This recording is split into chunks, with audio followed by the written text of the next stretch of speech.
Nasa kamay na sana ni Joyce ang libro upang tulungan nga ang kanyang kaibigan na si Lucy. Subalit ay nahuli nga siya nito ni Farah at hindi niya nakuha ang libro. Kaya naman nagalit nga itong si Farah at sinabi niyang ipakukulong niya umano itong si Joyce dahil sa pagnanakaw. Subalit nga pinigilan nga siya ni Darius at wag gawin ito dahil kahit papano'y matagal na nga silang magkaibigan nito. Kaya naman pumayag na rin itong si Farah dahil wala rin naman siyang magagawa pagkagustuhan ng kanyang asawa.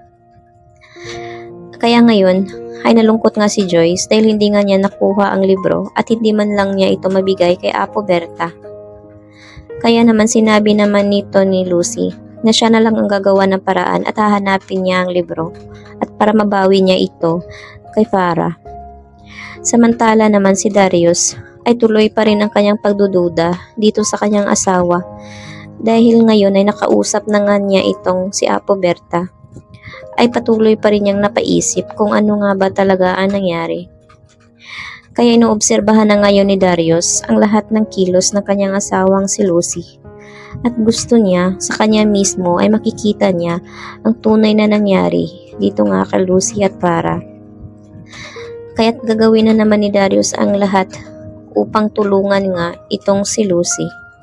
Dahil ngayon ay narinig na niya na ito pala ay si Farah. Kaya sinabi ni Darius na ayaw na nga niyang tumabi dito kay Farah dahil masama pa rin ang kanyang pakiramdam na hindi nga ito ang kanyang asawa.